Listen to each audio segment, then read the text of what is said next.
I'm Matt, 32, and I've always been the quiet one in my family. Not shy exactly, just the guy who prefers to pick his battles and keep the peace.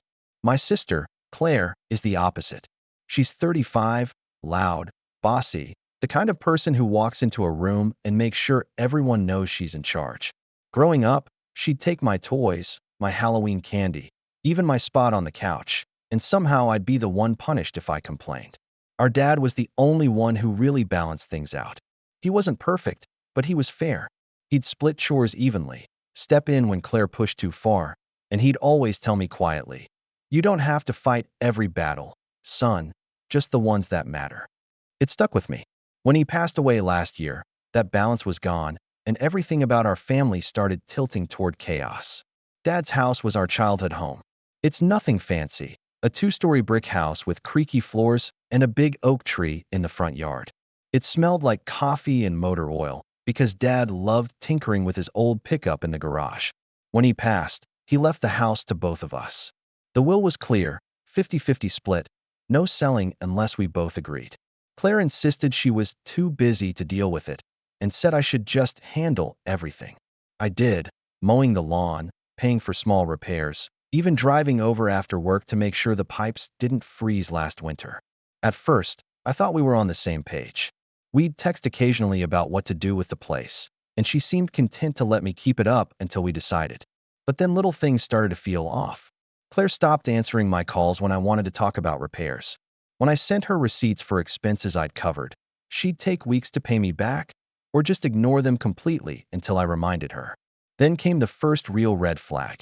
I drove over one Saturday to change the furnace filter and noticed a for sale sign leaning against the side of the garage. Not planted in the yard, just lying there like it was waiting for the right moment. My stomach dropped. I texted Claire, "Hey, what's with the sign?" She didn't reply for hours. When she finally did, her response was short. "Oh, I was just getting a quote from a realtor." Chill, chill. That word burned more than I expected. It wasn't just a casual quote. She'd never once mentioned wanting to sell. And the fact that she did this behind my back, I could almost hear Dad's voice saying, "This might be one of those battles that matter." I tried to tell myself I was overthinking it. But a few days later, I got a letter in the mail addressed to homeowner. It was from a title company confirming the pending sale of the property. I read it 3 times, just standing there in the kitchen, my heart pounding. My hands were shaking when I called Claire. She picked up on the second ring, sounding annoyed. "What now? Why did I just get a letter about a pending sale?" I asked. There was a pause, just long enough to tell me she hadn't expected me to find out yet. Then she sighed dramatically. "Matt, don't make this a big deal. I found a buyer. We need to sell anyway. I'm just getting it done." "We? Claire, we're co-owners. You can't just sell it without me agreeing." Her tone turned sharp. "You've been playing house there like it's yours alone. I have just as much right to sell as you do." I could feel my jaw tightening. "That's not how it works. You need my signature." Another pause, and then she laughed, this short, mean little laugh. "Matt, you really think you're the smart one, huh? Just let me handle this. You'll get your share." I hung up without saying another word. My hands were cold, my chest buzzing with anger. She had actually gone through with it, tried to sell the house without me. And judging by that letter, she'd gotten pretty far. That night, I sat in Dad's old recliner in the living room, staring at the family photos on the wall. Him holding baby Claire, me on my first bike, all those birthdays and Christmas mornings. It felt like the house was holding its breath, waiting for me to do something. And that's when I made a quiet decision. I wasn't going to yell at Claire. I wasn't going to beg her to stop. No, I was going to let her think she'd won. Because if there was one thing Dad taught me, it's that some battles are worth fighting, and some are worth planning. For the next couple of weeks, I stayed quiet. Not passive, not checked out, just quiet. I still went to the house every few days to check on things, but I stopped texting Claire updates. If she wanted to play sneaky, fine. I'd let her think I was too naive to notice. Then came the group text. Out of nowhere, Claire blasted me with a message that included our mom, a couple of cousins, and even her best friend from high school, someone I haven't spoken to in years. House sold. Party popper drinks tonight to celebrate. My phone buzzed 5 more times in a row as her friends spammed her with clapping emojis and Yas Queen messages. Mom chimed in too. Finally, this will be so much easier for everyone. I just stared at the screen, heat creeping up my neck. Easier for who? For Claire, who didn't lift a finger to take care of the house. For Mom, who had stopped visiting the place years ago because it smelled like dust. It was like I didn't exist, like they'd already spent the money and written me out of the story. I didn't reply to the thread. 10 minutes later, Claire texted me privately. "You're coming tonight, right?" "It's done, Matt. Don't be petty." Petty. The word made me laugh. Not the funny kind, but the sharp, bitter kind that sits heavy in your chest. I didn't reply to her either. Instead, I drove to the house after work and sat in the driveway for a while, watching the sun set over the oak tree. I imagined Dad sitting on the porch swing like he used to, sipping a beer, watching me wrestle with the lawnmower. "Don't let her push you around, kid," I could almost hear him saying. The next day, I got an email from a lawyer I'd never heard of. "Per your sister's request, please sign and return the enclosed documents to finalize the sale." She'd actually hired someone, forged ahead like I was just a formality to check off. I scrolled through the documents, my stomach twisting. My name was already typed out on the signature lines, waiting for me to sign. She'd even included wire instructions for where the money would go, half to her account, half to mine. It felt clinical, impersonal, like my entire childhood had been reduced to a dollar figure. I didn't sign. Instead, I sent back a single-line email. "I do not consent to this sale." The next morning, Claire called me. No hello, just straight into yelling. "Matt, what is your problem? Do you want to keep living in that dump forever? This is good money. Do you know how rare it is to get a cash offer like this?" "I never said I wanted to sell," I replied, trying to keep my voice even. "You don't get to just sit on it forever," she snapped. "Mom agrees with me. You're being selfish." Ah, there it was. Mom. I should have seen it coming. Claire always knew how to get Mom on her side. I could picture them sitting together at Mom's kitchen table, talking about me like I was some stubborn little kid who needed to be handled. Sure enough, Mom called me later that day. "Honey, your sister is just trying to do what's best," she said, her voice soft but firm. That tone she used when she wanted me to cave without making a scene. "You've been holding on to that house long enough. Your father wouldn't want it sitting empty." I closed my eyes, biting back the urge to say something I'd regret.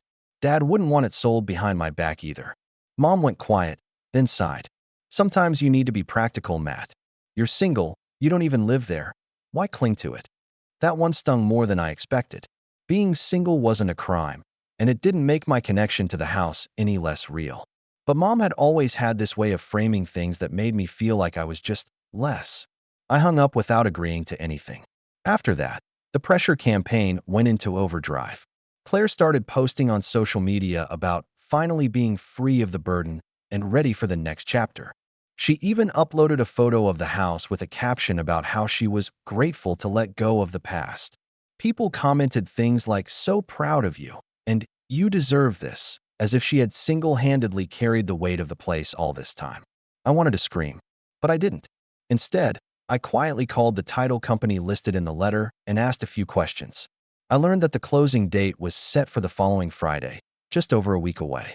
I also learned that, technically, the sale couldn't go through without my signature. The representative sounded apologetic as she explained that Claire had been very eager to wrap things up. Eager. That was one word for it. The following weekend, I went to the house again. This time, I walked through every single room, taking my time. The faded wallpaper in the dining room. The scratch marks on the kitchen doorframe where Dad had measured our heights every year. The tiny oil stain on the garage floor where he dropped a wrench and cursed under his breath. I took photos of everything. Not for Instagram. Not for proof. Just for me.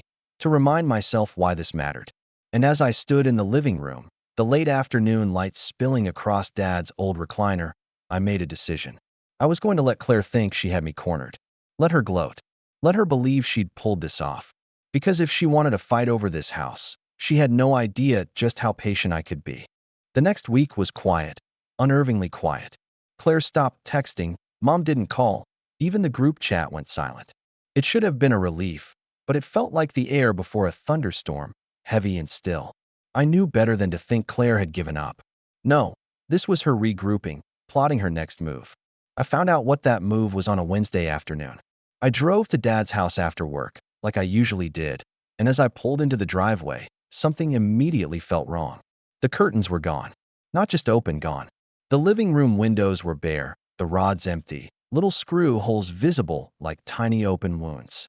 I got out of the car and unlocked the front door, or at least I tried to. The key didn't work. At first, I thought maybe I was just tired, fumbling it, but after the third attempt, the truth hit me like a punch to the gut. The lock had been changed. I stood there on the porch, gripping the doorknob until my knuckles turned white, my heart hammering. My own father's house. The place I'd spent months maintaining while Claire was too busy.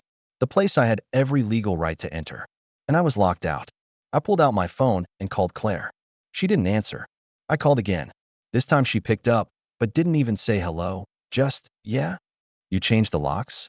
I said, trying to keep my voice level. She didn't deny it. Matt, you weren't listening.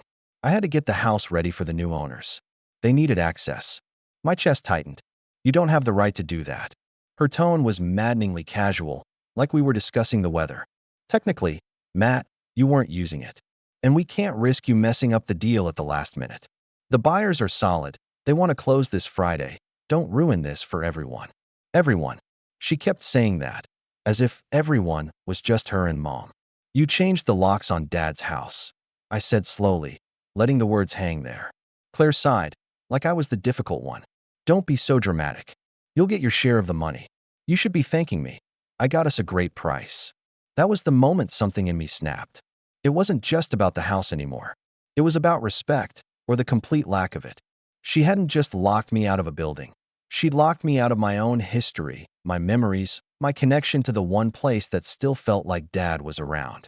I hung up before I said something I couldn't take back. For a long moment, I just stood there, staring at the front door, my hands shaking. Then I walked around the house, peering through the windows. It was worse than I thought. The dining room table gone. The bookshelf Dad built, gone. Even the recliner, the one thing I'd begged Claire to leave until we decided what to do with the house, gone. The rooms looked hollow, stripped of their soul. I pressed my forehead to the glass, trying to steady my breathing. She hadn't just changed the locks. She'd emptied the house. I called Mom, hoping for some kind of sanity check, some acknowledgement that this had gone too far. Oh, Claire told me she was going to start clearing things out, Mom said breezily, as if this was a spring cleaning project. It needed to be done. You never got around to it. They were Dad's things, I said, my voice tight. They were just things, Matt, she replied. Don't get sentimental now. This is progress. Progress. That word landed like a slap. I could feel my throat tightening, that mix of anger and grief that makes you feel like you're about to either shout or break down. I hope you at least saved some of it, I said. There was a pause on the other end of the line. Too long of a pause. Claire put most of it in storage, Mom said finally. Most? Another pause. Some of it wasn't worth keeping. I pictured the garage, Dad's tools, the photo albums stacked on the shelves, the little wooden box where he kept spare bolts and screws. I pictured Claire standing there with a contractor bag, deciding what was worth keeping. I hung up without another word. That night, I couldn't sleep. I kept seeing the empty rooms every time I closed my eyes. The house had been alive, full of Dad's presence, and now it was hollow, all because Claire wanted to cash out. Around 2 a.m., I got a text from an unknown number. Hi Matt, this is Sarah from Golden Realty. Just confirming that we'll see you Friday for the closing. Closing. Claire had given them my number, probably hoping they'd pressure me into showing up. I stared at the message for a long time, my pulse pounding in my ears. Then, instead of replying, I put the phone down and sat in the dark, thinking. And somewhere between 2 a.m. and sunrise, the anger sharpened into something else. Resolve. Claire had crossed the line. She'd shut me out, stripped the house, tried to erase me from the process entirely. And she thought she'd won. Fine. Let her think that. Because if she wanted a war, I was finally ready to give her one. But I wasn't going to scream, or threaten, or beg. No, I was going to be patient. I was going to be smart. And when I made my move, it was going to hurt. The next few days felt like wading through molasses. I'd wake up, go to work, go through the motions, come home, and just sit in my apartment staring at nothing. My phone buzzed nonstop, texts from Claire I didn't read, calls from Mom I ignored, even emails from the realtor trying to reassure me about the closing. It all felt so surreal, like I was standing still while everyone else was bulldozing ahead with a life I hadn't agreed to. On Thursday, the night before the closing, I finally opened one of Claire's texts. You're being ridiculous. Just sign. We'll be done with this tomorrow. Attached was a photo. She was standing in what used to be Dad's garage, smiling triumphantly, holding up a set of shiny new keys like she'd just bought a car. Behind her, I could see boxes stacked neatly along the wall, and a big empty space where Dad's workbench used to be. I sat there staring at the photo until my eyes burned. She wasn't just indifferent to how I felt. She was proud of what she'd done. Proud enough to document it, like some victory lap. That night, I drove to the house one last time. I parked across the street and just sat there in the dark, staring at the windows. They looked empty, lifeless, like a stage set after the play was over. It was raining lightly, little streaks sliding down the windshield, and for a moment I thought about just driving away for good. Let her have it. Let her cash out. Let the house go to strangers. Was it worth the fight? Was I just clinging to the past because I was too scared to let go? I thought about Dad then, about the last real conversation we'd had in that living room, a couple months before he died. He'd been tired, sitting in his recliner, but his eyes were bright as he talked about how he hoped the house would stay in the family. "This place has seen everything," he said, glancing around the room. "Christmas mornings, birthday parties, broken windows, bad haircuts. It's more than just wood and nails, Matt. It's the history. I want you and your sister to have that, not just the money from selling it." The memory made my chest ache. But as much as I wanted to honor what Dad said, I couldn't ignore the gnawing thought that maybe I was losing more than just a house here. Maybe I was losing my family, too, whatever fragile thread we still had left. When I got back to my apartment, I saw that Mom had left a voicemail.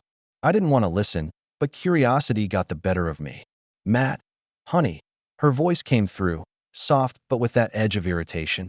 "I don't know why you're being so stubborn. Claire is doing all the work, and you're making this so hard for her. You need to stop living in the past and move on. We're all moving on. Don't be the one holding us back." Holding them back. It was such a mom thing to say, to make me feel like the villain for not rolling over and doing what was easiest for everyone else. I deleted the voicemail and sat there in silence for a long time. That was my lowest point. It wasn't just the house, or Claire, or even Mom. It was the realization that no one in my family seemed to see me as anything but an obstacle. Not a son, not a brother, not someone who had spent months driving out there after work, making sure the pipes didn't freeze, replacing filters, mowing the lawn, just an inconvenience they needed to manage so they could get their payout. For a while, I seriously considered giving up. Sign the papers, take the money, wash my hands of it. Maybe that would be easier. Maybe that would stop the constant tension humming in my chest. But then something shifted. Maybe it was the silence of the apartment. Maybe it was the photo of Claire holding those keys, grinning like she'd won. Maybe it was the memory of Dad's voice in that living room, steady and calm. Whatever it was, I realized that if I gave in now, it wouldn't actually make things easier. It would just teach them that they could do this to me whenever they wanted. That my voice didn't matter. That I didn't matter. So I started to plan. The first step was information. The next morning, instead of going to work, I took a personal day and drove to the county recorder's office. The clerk was helpful, if a little confused about why I wanted copies of everything related to the house. She printed out the deed, the probate paperwork from when Dad passed, and even the pending sale documents Claire had submitted. I sat there in the little records room flipping through the papers, my heart pounding. Claire hadn't just been reckless. She'd actually tried to file for a quitclaim deed with only her signature, like she owned the house outright. It hadn't gone through because the county flagged it as incomplete, but it was there, in black and white. I took photos of everything and asked for certified copies, just in case. Then I called a lawyer. I didn't hire him, not yet, but I wanted to know my options. He was calm, professional, and after I explained the situation, he said something that made my pulse slow down for the first time in days. "You have more power here than you think," he told me. "Without your consent, the sale can't go through. And if your sister changed the locks and removed property without your permission, that could be considered unlawful. Document everything. Stay calm. And don't sign a thing. Stay calm." It became my mantra over the next few days. I still didn't talk to Claire or Mom. I didn't respond to the realtor. I just kept collecting information, receipts from the repairs I'd paid for, photos of the emptied rooms, screenshots of Claire's posts bragging about the sale. And slowly, the anger that had been boiling in my chest started to feel less like a wildfire and more like a sharpened blade. Controlled. Focused. I wasn't just going to stop this sale. I was going to make sure Claire regretted ever thinking she could shut me out. The next morning felt different. For the first time in weeks, I woke up without that heavy pit in my stomach. The anger was still there, yes, but it wasn't wild anymore. It was steady, purposeful. I spent the early hours organizing everything I'd gathered so far. Copies of the deed, probate documents, screenshots of texts and social media posts, receipts from the months I'd spent maintaining the house. I put them in a binder with labeled tabs. It sounds boring, but as I flipped through the pages, I felt something I hadn't felt in a while: control. And control, I realized, was power. That afternoon, I went back to the house, not to mope, not to sit in the driveway like some lovesick teenager, but to document. I took photos of the new locks, of the empty rooms, of the garage with the missing workbench. I even went to the side yard and photographed the pile of old furniture Claire had left for bulk pickup, just in case something of sentimental or monetary value had been tossed. While I was crouched near the garage, a neighbor came out, Mrs. Reynolds, who had lived next door since before I was born. She gave me a sad smile and said, "I was wondering when I'd see you, Matt. Been too long." We chatted for a bit, and then she casually dropped something that made my blood run cold. "That sister of yours sure has been busy. I saw a moving truck here last weekend. They were loading up all your daddy's things. And some people I didn't recognize have been coming by with clipboards, measuring the rooms." "Clipboards?" I asked, trying to keep my tone neutral. "Realtors, I think. Or maybe the buyers." They seemed real friendly with Claire. "She said you were fine with it all, that you'd already moved on." I thanked Mrs. Reynolds, but my jaw was tight as I got back in the car. Fine with it all. That was the story Claire was spinning now, that I was the agreeable little brother, happy to let her handle everything. Good. Let her think that.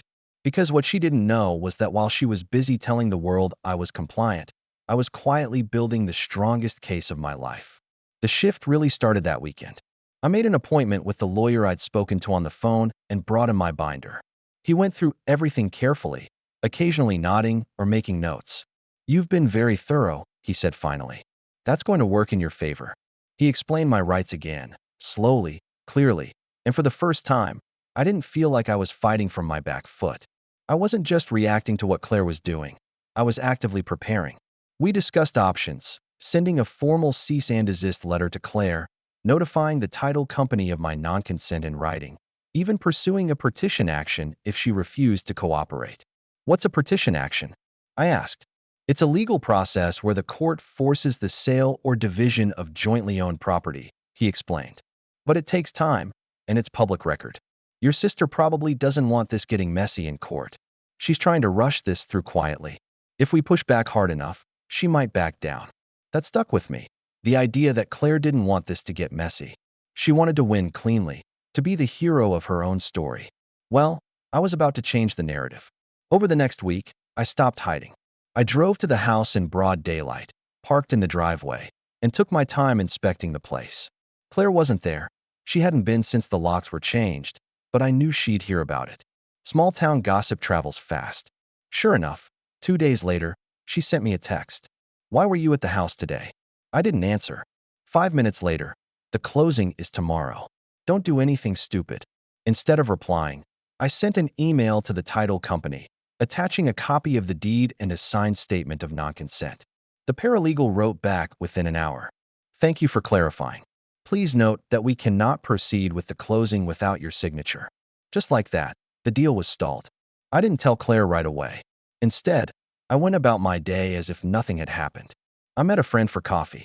I went to the gym for the first time in months. I even cooked myself a decent dinner that night.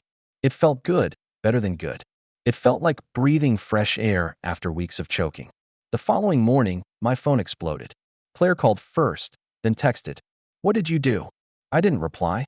10 minutes later, "The closing fell through. The buyers are threatening to walk. You're ruining this." I set the phone down and let it buzz. Mom called next, her voice frantic when I finally picked up. "Matthew, why are you doing this? Your sister worked so hard." "She changed the locks on me, Mom," I said evenly. "She emptied the house without asking. She tried to file a quitclaim deed with only her signature. I'm not the one ruining this." Mom was quiet for a long time, then said, "You could have at least warned us." I almost laughed. Warn them? I'd been warning them for months. in every polite, measured way I could, and no one had listened. I'm not signing anything, I said. Not until we sit down and talk like adults. Mom huffed. Your father wouldn't want this fighting. My father wouldn't want to be erased, I said, and hung up. Something shifted after that. I wasn't hiding anymore. Not emotionally, not physically. I started going to the house regularly again, even if it was just to sit in the yard or walk the perimeter. I'd bring a notebook and jot down ideas, lists of what repairs I'd still like to make, plans for how I might use the house if I got to keep my share. One Saturday morning, I met with a contractor to get an estimate for restoring the hardwood floors. It wasn't a commitment, just an idea, but it felt symbolic, like I was reclaiming the place piece by piece. I also started looking into short-term rental opportunities. It turned out the house was in a prime location for weekend getaways. If I invested in some updates, I could rent it out and make enough to cover property taxes and maintenance easily. The more I learned, the stronger I felt. This wasn't just about stopping Claire anymore. This was about making sure Dad's house lived on, that it stayed in the family, but on my terms. By the end of the month, Claire had gone from furious to desperate. Her texts started sounding less angry and more panicked. You're going to make me lose this deal. Do you know how much time and money I've put into this? You're making me look bad. And then, finally, fine, let's talk. Those 3 words hit like a victory bell. Because now, for the first time, Claire wasn't dictating the terms, I was. Claire's 3-word text, fine, let's talk, sat on my phone screen for a long time before I replied. When and where? I typed back. She answered almost immediately. Mom's place. Sunday. Noon. Of course she chose Mom's house. Neutral ground in theory, but really, home turf for her, somewhere she knew she'd have backup. Fine. I was ready for that. I spent Saturday preparing. I went through my binder again, adding new documents. The certified deed copies, the statement of non-consent from the title company, the receipts for every lawn mowing, repair, and winterization I'd paid for out of pocket. I even printed screenshots of her celebratory posts and the text where she admitted to changing the locks. Then I did something I hadn't done since Dad's funeral. I took out his old leather briefcase from the closet. It still smelled faintly of sawdust and tobacco. He used to carry it everywhere when I was a kid, full of invoices and receipts for his contracting jobs. I put my binder inside and snapped it shut. It felt symbolic. Sunday morning, I dressed carefully. Not a suit. That would feel too much like a performance, but nice. Clean button-down, pressed pants, polished shoes. If Claire wanted to paint me as the irresponsible brother who couldn't let go, I wasn't going to give her any ammunition. When I arrived at Mom's, Claire's car was already in the driveway. I sat in mine for a minute, breathing deeply, grounding myself. Stay calm, I reminded myself. Calm wins. Mom opened the door before I could knock. Matt, she said, her tone clipped, we need to settle this. Inside, Claire was sitting at the dining room table, arms crossed, jaw set. There were papers spread out in front of her, closing documents, from the look of it. And for a moment, I had to swallow the anger rising in my throat. I took a seat across from her and set Dad's briefcase on the table. Let's talk, I said. For a second, I saw something flicker across Claire's face, surprise, maybe, or annoyance that I was matching her calm instead of coming in hot. She launched right in. The buyers are getting impatient. If we don't close soon, they'll walk, and we'll lose the deal. I've already put down money on a new place, Matt. I need this to go through. You put money down before the sale was final? I asked, eyebrows raised. She flushed slightly, but didn't answer the question. Look, you're getting half. That's more than fair. You don't even live there. You're just being stubborn. I opened the briefcase and slid the binder toward her. You might want to read this before calling me stubborn. She glanced at it, unimpressed, but as she started flipping through the pages, her expression changed. The certified deed copy. The lawyer's note confirming that I had to consent to any sale. The receipts, dozens of them, showing how much money I'd put into maintaining the house. What is this supposed to prove? She asked finally, but her voice was tighter now. That I'm not some passive bystander you can bulldoze, I said evenly. You try to file a quitclaim deed with just your signature. That's fraud, Claire. Her face went pale. It was just a mistake. It wasn't a mistake, I cut in. You changed the locks, cleared out Dad's things, and tried to sell the house behind my back. You told neighbors I was fine with it all. You didn't just make a mistake, you lied. To me, to Mom, to everyone. Mom cleared her throat nervously. Matt, honey, maybe we should just. No, I said, turning to her. You told me I was holding everyone back, that I needed to move on. But moving on doesn't mean letting my sister erase me. The room was quiet for a long moment. Claire was glaring at me, but there was something new in her eyes. Not just anger, but calculation. For the first time, I could see the wheels turning as she realized she didn't have all the power anymore. Finally, she said, so what do you want, Matt? Do you want to keep living there forever? Fine. I'll sign it over to you. You can pay the property taxes and the utilities and watch the value drop while I actually do something with my life. Her tone was mocking, but I caught the nervous edge under it. I don't want to fight with you, Claire, I said. I want a fair solution. But that starts with you acknowledging what you did. She rolled her eyes. You want an apology? Is that what this is about? It's about respect, I said simply. For a second, she didn't answer, just sat there, fuming. That's when Mom, of all people, spoke up. Claire, she said softly, he's right. Claire turned on her. What? You went too far, Mom said. Changing the locks, selling the furniture. Your father would never have approved. It was the first time Mom had sided with me through this whole ordeal, and I could see it landed like a punch to Claire's gut. Her eyes narrowed. Fine, she said finally, her voice cold. If you want to drag this out, go ahead. But don't expect me to sit around forever. She shoved the binder back toward me and stormed out of the house, slamming the door behind her. I sat there for a long time after she left, my heart still pounding. It wasn't victory, not yet, but it was a shift. For the first time, Claire had been forced to face me, to see that I wasn't backing down. And Mom, whether she realized it or not, had just given me the leverage I needed. Because if this did go public, Claire wouldn't just lose the house sale, she'd lose face. And for someone like her, that was worse than losing money. The next day, I took things a step further. I contacted the title company again, this time formally requesting they flag the property as disputed until further notice. That would make it impossible for Claire to sneak through another attempted sale. Then, just to twist the knife a little, I scheduled a consultation with a property management company. If I decided to keep the house and rent it out, I wanted to know my options. The representative was excited. The location was in demand, and she said I could expect high occupancy rates if I made a few updates. That night, I drafted an email to Claire, laying out everything clearly. I was not consenting to the sale. The house was legally co-owned, and she had no authority to act unilaterally. If she attempted another sale without my consent, I would pursue legal action for breach of fiduciary duty and unlawful removal of property. I didn't send it yet, not because I was afraid, but because timing was everything. I wanted her to stew. I wanted her to feel the deal slipping through her fingers. And when I finally sent that email, I wanted it to hit like a hammer. As I closed Dad's briefcase and set it by the door, I caught my reflection in the window.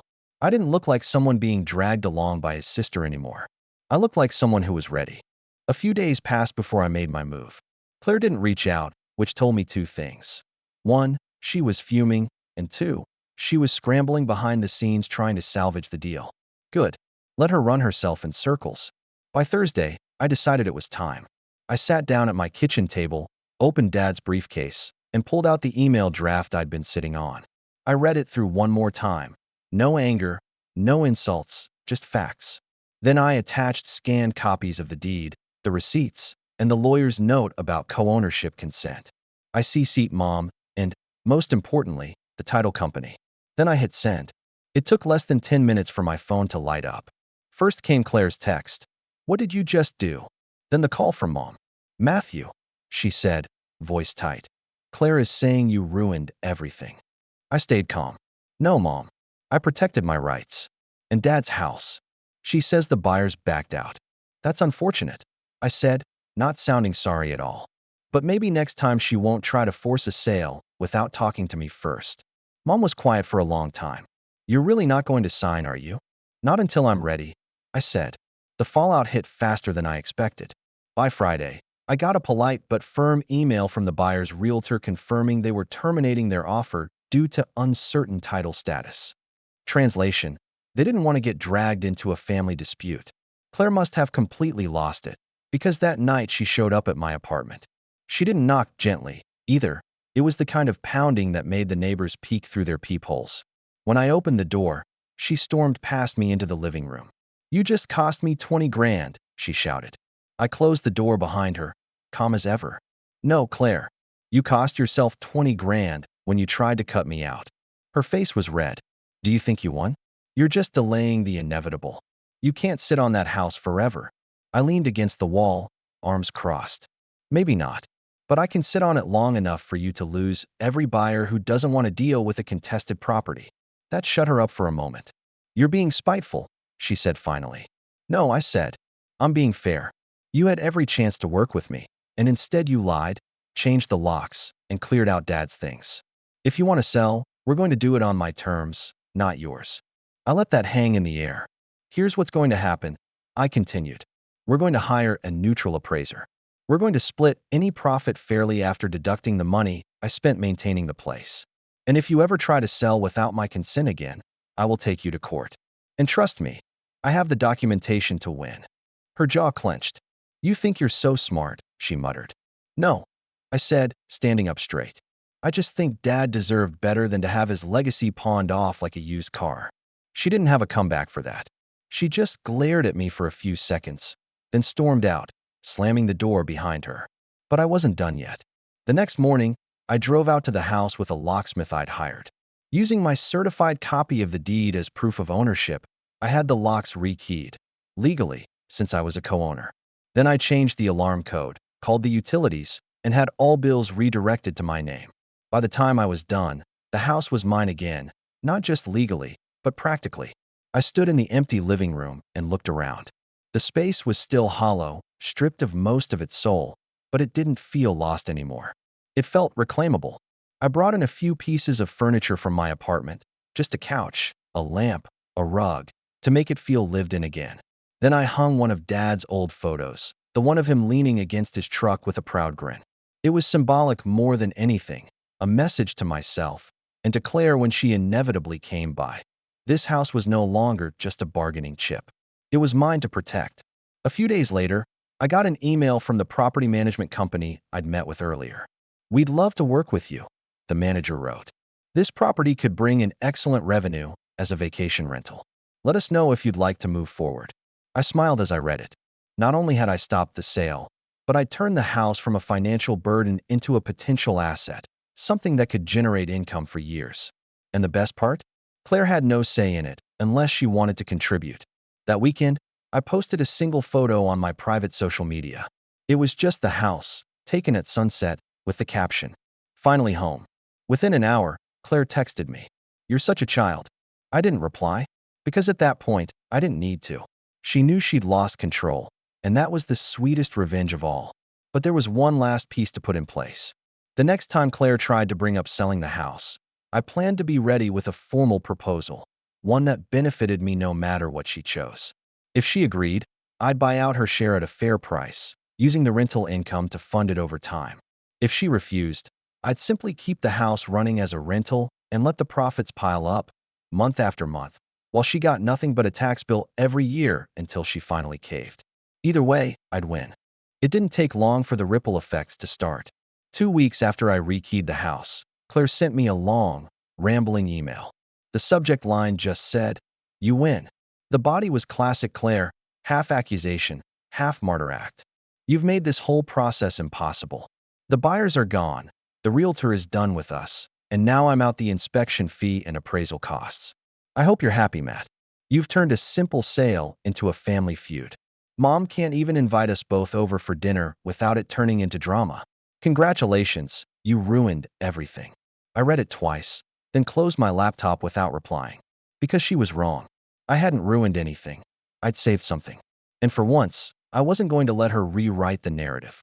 A few days later, Mom called and asked if I would come over for Sunday dinner. "I think it's time we all sat down together," she said gently. I hesitated, but something in her voice told me she meant it. This wasn't another ambush on Claire's behalf. When I arrived, Claire was already there, sitting stiffly at the table. She barely glanced at me. Mom served dinner in silence, and we ate with only the sound of clinking cutlery filling the air. Finally, Mom set her fork down and said, "This can't go on. We are family, and your father would hate to see you two like this." I stayed quiet, waiting. Claire's jaw was tight. Matt needs to admit he went too far. I almost laughed. You changed the locks on me, Claire. You sold our father's furniture without asking. You tried to file paperwork that would have stolen my share of the house entirely. And you think I went too far? Her face went red, but she didn't interrupt. For months, I continued. I was the one paying the bills, mowing the lawn, checking the pipes so they wouldn't burst in the winter. You never showed up, not once. And then, when you saw a chance to make some money, you decided to cut me out. I let the words hang there. Mom looked between us, her expression unreadable. Claire, she said softly, he's right. I didn't want to admit it, but you pushed this too hard. You should have worked with him. Claire stared at her, stunned. For once, she didn't have a comeback ready. I leaned forward. Here's what's going to happen, I said, calm but firm. We're going to get an independent appraisal. Then we're going to sit down with a lawyer and figure out whether we sell, rent, or I buy you out. But whatever we decide, it will be mutual. No more sneaking around. No more locks. No more lies. Claire's lips pressed into a thin line. And if I don't agree, then we let a judge decide, I said simply. But if it comes to that, I'll make sure every single document, text, and screenshot is presented. And I guarantee you, you won't like how that looks. For a long moment, no one spoke. Then, slowly, Claire exhaled. Fine, she said, the fight draining out of her. We'll do it your way. Over the next month, we followed through. The appraisal came back higher than either of us expected, and Claire nearly choked when she realized how much value she'd been about to sell for less just to get a quick payout. We ended up negotiating a buyout. I would purchase her share over time with a modest interest rate. The lawyer drafted a contract, and for the first time since this whole ordeal began, Claire actually signed something in my presence. No tricks, no side deals. The day the papers were finalized, I drove straight to the house. It was mine now. Completely, legally, unquestionably mine. I stood in the living room for a long time, listening to the silence. For months, this house had been the center of a storm, a battlefield where I'd been forced to fight for my place in my own family. Now, it was peaceful again. I walked out to the garage, ran my hand along the empty space where Dad's workbench used to be, and made myself a promise. I'd rebuild it. Slowly, piece by piece, until it looked the way he left it. The next time Claire came by, it wasn't to fight. She stood awkwardly in the doorway while I showed her the plans I had for the house, refinishing the floors, restoring the yard, maybe even turning the upstairs into a rental suite someday. She didn't say much, but when she left, she glanced back and muttered, "At least you're doing something with it." Coming from Claire, that was practically a truce. As for Mom, things softened between us, too. She started stopping by to drop off meals or just sit on the porch with me while I worked on the house. One day, she even admitted quietly, "Your father would be proud of what you did." And for the first time in months, I felt the weight on my chest lift. The house is different now, not just physically, though I've made plenty of changes, but spiritually. It feels alive again, like it's mine in a way it never was before. I've started inviting friends over on weekends, cooking dinners in the kitchen that used to feel so empty. Sometimes I'll catch myself smiling when I see the sunset through the front window, just like Dad used to watch it from his recliner. And every now and then, when I lock up for the night, I think back to the moment I found that for sale sign by the garage, the moment I realized Claire was trying to erase me from my own story. She didn't erase me. She forged me. And as I turned the deadbolt on the front door last night, I said it out loud, just for me, just for Dad. This house stays. Then I smiled, turned off the porch light, and let the quiet settle over the home I fought for, the home that was finally, completely mine.